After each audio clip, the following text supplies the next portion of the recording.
Hello and welcome to Healing from Within. I am your host, Cheryl Glick, author of The Living Spirit, Answers for Healing and Infinite Love, which shares of spiritual awakening, spiritual communication, healing energies, miracles, and soul discovery. And today I welcome Kate O'Connell, author of Beyond the Imprint.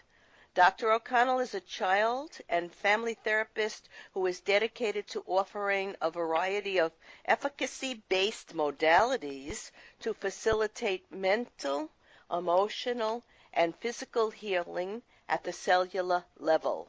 Hello, Kate, and thank you for joining us today to talk about multidimensional well-being and a true look at what healing is all about. Thank you, Cheryl. I'm really glad to be here and excited to be talking with you. Great. Okay.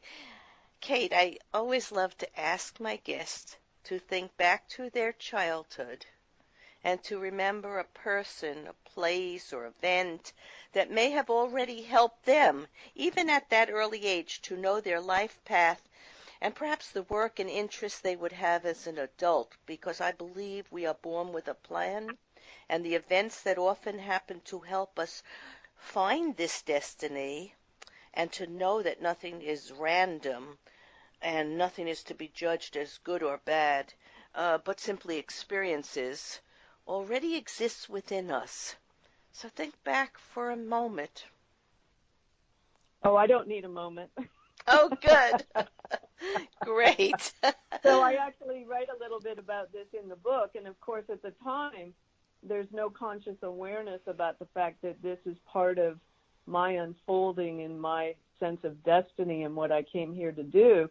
And often these experiences are not particularly comfortable at the time that they're happening. So what I identified is that I became a therapist at the age of 3 when my mother was given 6 months to live, and I was left at home alone with her when everybody else left the house. And I realized that at that time, the parent-child dynamic was extremely inverted, in which I became her emotional caretaker.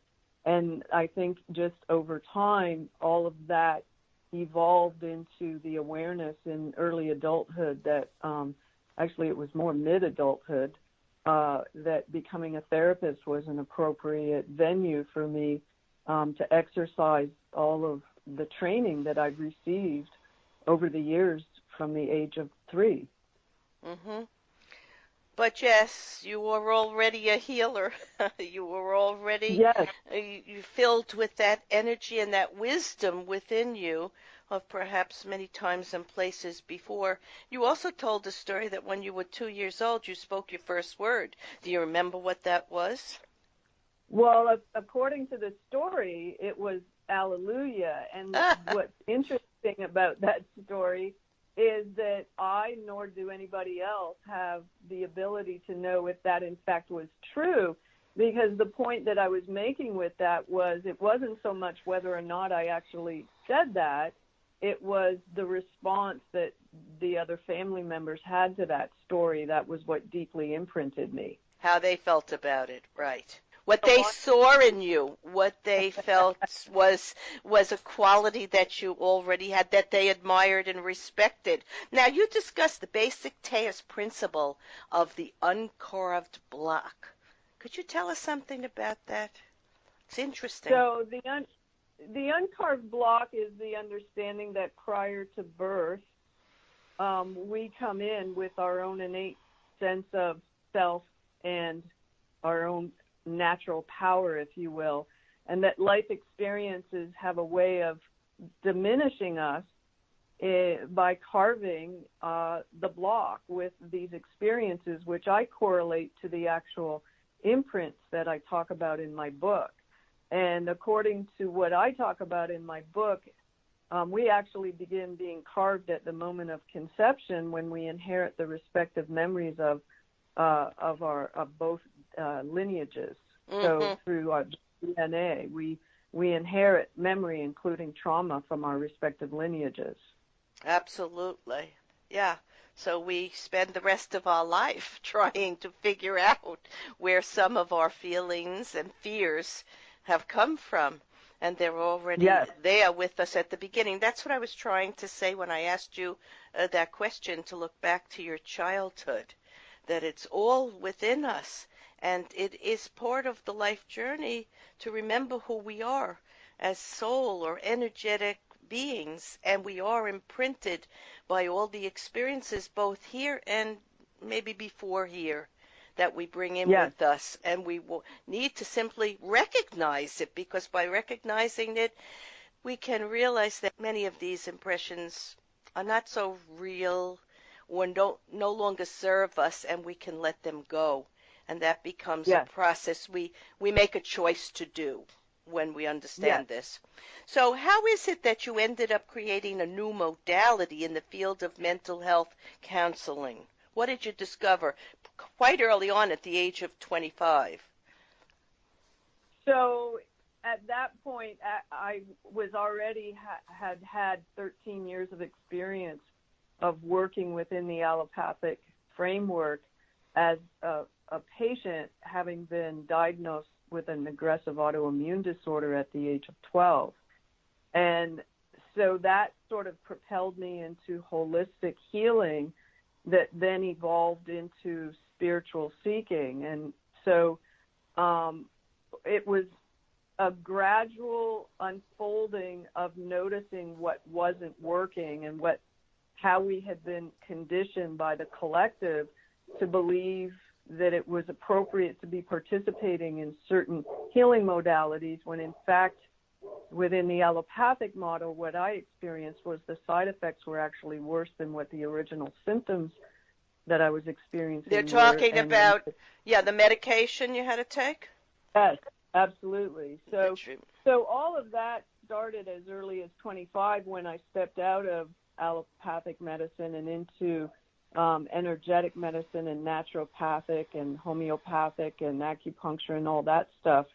And then as all of that evolved, then I ended up studying with wisdom teachers that represented all of the wisdom teachings on all of the planet. And then that evolved into spending 5 years up in the Adirondacks training with a Cherokee medicine woman and shaman.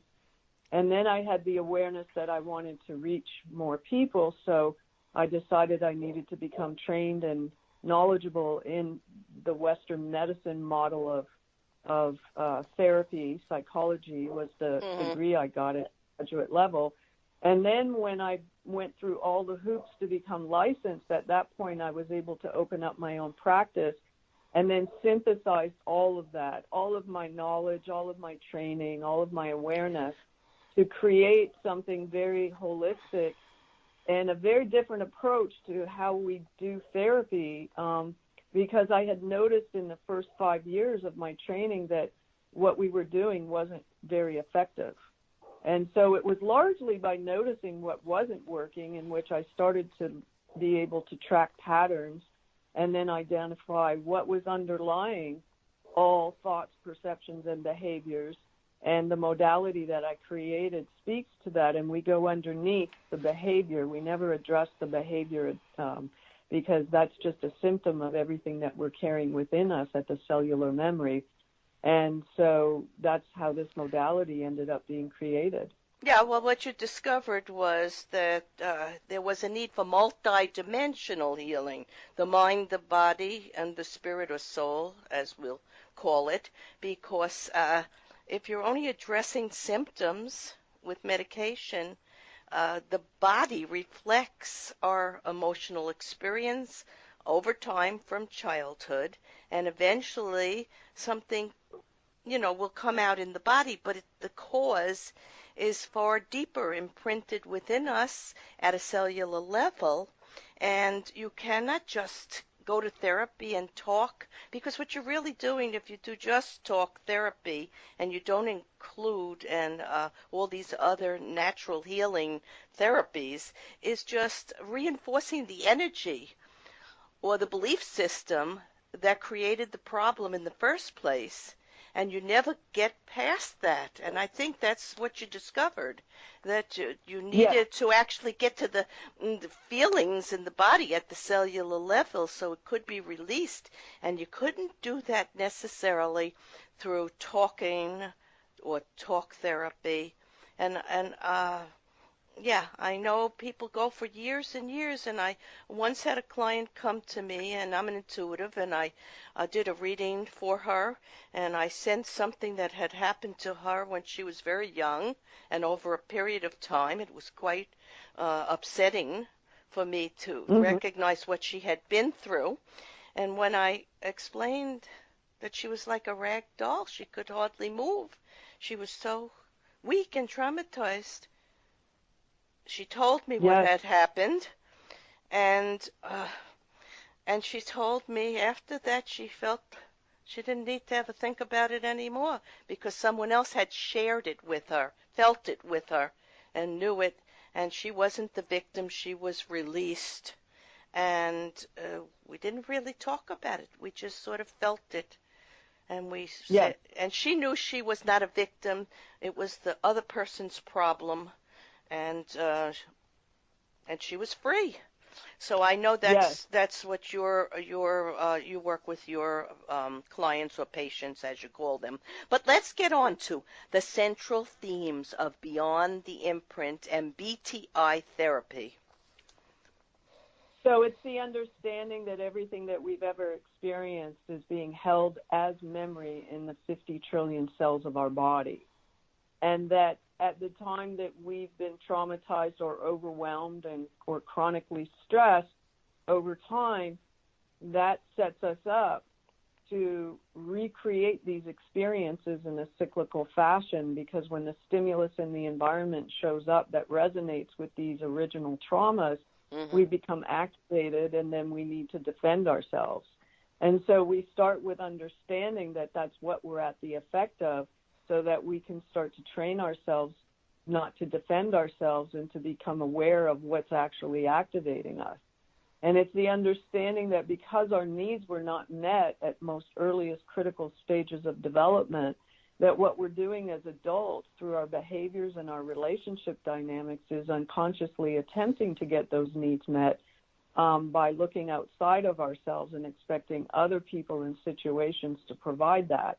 So the identification of all relationships being codependent and how we've been collectively conditioned to participate in those kinds of relationships, all of that we start talking about in a very conscious way, so we can start to become more and more aware of how we're experiencing ourselves and others as we move through our world, and begin to make more conscious decisions and choices in order to diminish and dissolve the imprinting that we're carrying. Because as you had just identified, when we come into traditional talk therapy, all of those stories, those narratives that we tell over and over again actually reinforce the cellular. And so nothing changes, and we just, even if we left our job, left our husbands or wives, we would still continue to cycle through these same patterns of victimology in different settings and in different relationships. So this modality actually helps people have very significant changes by shifting the internal paradigm. So we go from looking outside of ourselves in order to reassure ourselves that we're okay, to going inside and developing internal mechanisms to provide for ourselves what it is we need. And only when we heal and only when we come into alignment at that level are we able to have healthy, balanced experiences while in relationship with other people. Absolutely. You know, most children are taught that they can make other people happy, and it's their job to do that. So little by That's little, right. they lose the feeling that, you know, I'm not doing what feels right for me. I don't feel comfortable. I'm not happy. So it has put a great burden on them. And you also say that 90% of the relationships are codependent now, and that's why there's so much divorce. and so much misinterpretation about what happiness is, because happiness is simply living in alignment with yourself and living a life that is productive and brings you peace and a quality of interrelating with people in a way that is joyful. And we don't have that if we expect other people to make us happy or bring us, you know, we've given our personal power within ourselves, our soul being away in order to make them happy, and then we're not doing well ourselves. So there are a lot of fallacies out there, a lot of myths, and a lot of treatment that we receive and false information as children that it takes us a very long time to work through to know that nobody out there is ever going to make us happy. The happiness comes from within us and from following our destiny or our life force from the beginning and not giving in to the expectations or needs of others, because when we're happy and doing well, we project that energy out there and everyone benefits, right? So Yes, this is absolutely. this is where we are. So it makes me kind of sad to hear that 90% of relationships are codependent. And what does exactly codependent mean? Can you tell us? Yeah, codependency is when we're relying on the other person to make us feel better about ourselves.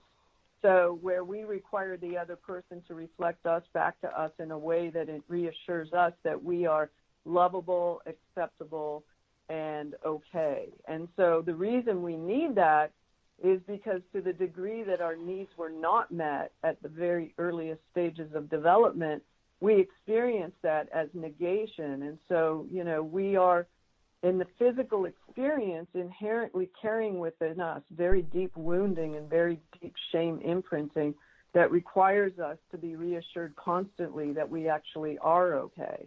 And I find that adolescence is the most vulnerable stage of development in which this existential angst is primarily what's playing out almost like a software program relative to how they experience themselves and their environment. And it's the demographic that I am most excited to be working with. So what And most yeah, go, so what go ahead. can parents do as their children approach puberty and young adulthood if they didn't get to do it when the children were a little younger, give them the self-esteem and confidence that they needed because they were so busy teaching them what they thought was important, their expectations for how they wanted their lives to go. So what can they do for their teenage children? Yes, it's a great question. The first thing I ask parents to be aware of is that they're parenting unconsciously through their own unresolved imprinting. Yes. And that's where we need to start, because even with the best of intentions, we still end up projecting onto our children our anxiety and our fears relative to what we internally carry as unresolved judgments about ourselves. And so we want to be conscious and aware of that. And we also want to be conscious and aware that it is appropriate with adolescents to be attempting to differentiate from us, because adolescence is all about identity formation. And so we want to be loosening the external control mechanisms, and we want to be able to give them a wider space in which to stumble and fall, because that's appropriate. That's actually how we learn. And yet it's also the developmental stage in which they tend to be experimenting with things that keep parents up all night worrying about them. So it's very counterintuitive when I sit with parents to ask them to drop all the control mechanisms and go wider, so that your child can start to develop the internal locus of control that has them learning through experience what's appropriate for them. And so at the very least, we want parents to be conscious enough not to be projecting onto their children stories about what they think they should be doing with their life, because it interferes and distorts the child's their own experience in figuring this out for themselves. Absolutely. And what role does trauma play in your modality that we're talking about here? it's primarily part of the central thesis, with the understand that none of us is exempt of trauma, because we tend to think of trauma as being exclusive to soldiers and first responders and people who've had catastrophic events. But the fact of the matter, if you think about how the brain develops in early childhood, it's very easy to be traumatized when you're very young, because the limbic brain is the primary brain that's part of the brain that's developed, that all it does is take in sensations. And so the schemas have not developed enough to be able to process experiences in a way that makes sense and allow you to infer future probabilities. So the child is walking around as just this giant sponge that's just absorbing every sensation that you can imagine in the environment. So just living with parents who are filled with anxiety is enough to be traumatizing for a child, because what they are doing is they're taking in at the deepest level that they're not safe. And so we just want to become more and more aware about what trauma is, how it impacts us, and the fact that it is very real, and these memories are very real. They are encoded in the cells of our body, and there is the opportunity to dissolve that. When you work with very gifted body workers, particularly in the modality of craniosacral therapy, they can actually connect to the body and identify the areas in which the trauma is being held. And they can assist. Yeah, as a Reiki master teacher who has also studied craniosacral and reflexology, and as an empath, yes, we can gauge and feel where the trauma is being held, in which chakra area, which relates to different areas of our life. And I wanted to say, as a child, I was an empath, and I was picking up everybody's emotions and pain. And of course, my doctor didn't understand why I was sick all the time, and stomach aches and, viruses and whatever. But it was really the emotional trauma around me and this discomfort of the adults. And as you were just saying, now I would assume that some children are more sensitive than others to this energy flow, because perhaps they were born to be in the healing modalities, so they're going to be a little bit more sensitive. But I think most children are picking up all this energy, both the energy of good emotions and the energy of negative emotions. So we do have to try to realize what were our own fears. If we can conquer some of our own fears and limitations, perhaps we won't imprint so many on our children. Sure. Yeah. Absolutely. And so the adults have to do the work also, Yes. And So, the younger the child, the more sensitive, for sure. well, Because what happens is the more they're exposed to environments in which they don't feel safe, then they shut down, they become guarded.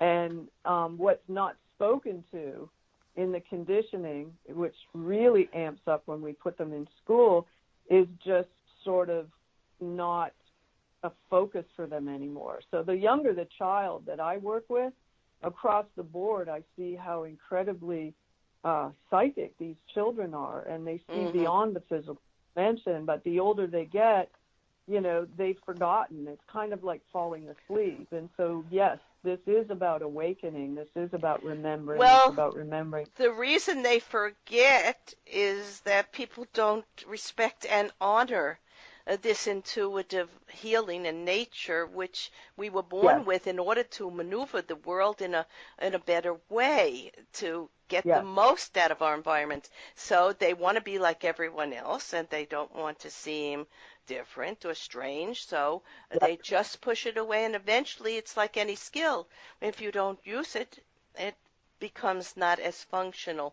But the primary message of your book, which you deliver to therapists and practitioners, is that alternative healing in conjunction with allopathic medicine does respect the past and incorporates many ways forward, rather than limiting ourselves to one interpretation, one treatment, one way to look at the world, because what we need is more open-mindedness. We need to ask for help from, I will say, spirit or above, Yes. to rely more on the universal laws of energy, or understanding energy, and that we're energy beings as well as physical beings. And all this can lead past the competitive materialistic way of life, which is threatening our health, to more soul growth. I wrote this in my book. In my book, The Living Spirit, in relation to ancient societies, people found ways to connect to the deep healing resources of the earth by grounding and drawing up energetically all the essential life force minerals, nutrients, and water content, all necessary components for our physical and emotional well-being. These ancient societies followed spiritual practices to attain higher consciousness for combining the energy of the planet and the universe for sustaining physical life. Ancient cultures also used all forms of beautification of the physical body, elevated consciousness for exercise, meditation, art, theater, dance, and vibrational music. In other words, speaking to the soul through beauty and creativity instead of the mundane were ordinary practices for survival. So this is the key.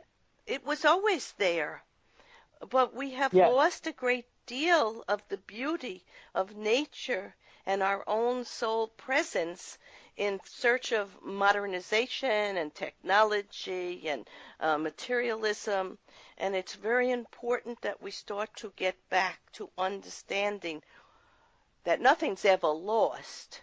There's always something to gain, but we may have to start to review how to use some of these things again. Yes. I would think so. So, what would you like people to take away after reading your book, Beyond the Imprint?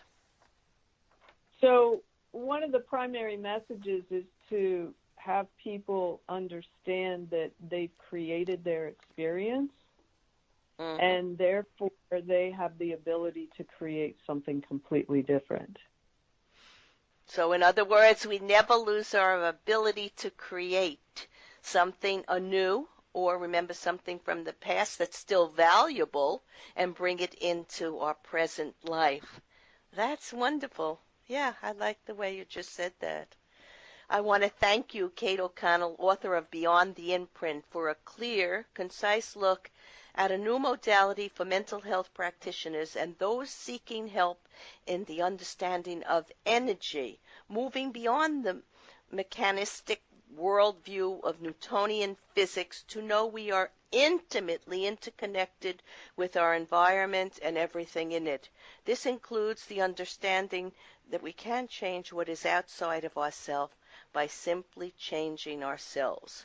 To purchase this book and to begin healing on a multidimensional level, go to kateoconnell.com or hakva.org. In summarizing today's episode of Healing from Within, we have come to understand the complexity of behavior, health, and mental health issues, and the need for complete reevaluation of our systems to help citizens by using a more multidimensional approach to both prevention and to healing health, relational and personal development, and allowing people to explore, identify, and dissolve imprinting at the cellular level. Such imprinting often has created a distorted self-identity and informed dysfunctional behavioral and relationship patterns throughout the course of one's lifetime. To release negative impressions and patterns is the prerequisite to beginning good mental, emotional, and physical health. In understanding healing and the elements of our mind-body-soul connection, Kate wrote, Heart frequency is the highest frequency that can be expressed in this dimension while in a physical body, and gratitude is an aspect of the heart and its profound expression. Being able to maintain a posture of acceptance in response to whatever is unfolding, even when it is extremely difficult, is the key for healing from our trauma wound imprinting. Healing does not occur without gratitude, and I thank you very much for that. Kate and I would have you begin to realize the authenticity of your individualized beginning even before you arrived into this physical life. And please forgive yourself and others for any injustices or behaviors, realizing that everything that happens is not random and ultimately leads us to experience a greater opening of our hearts and minds and is to be received with love. I am Cheryl Glick, host of Healing from Within and author of The Living Spirit, and invite you to visit my website, cherylglick.com, to explore the world of matter and energy and to ultimately begin to explore your imprints and those which need to be refined or changed for your best health and an improved quality of life. Shows may also be heard on webtalkradio.net and dreamvision7radio.com. Thank you.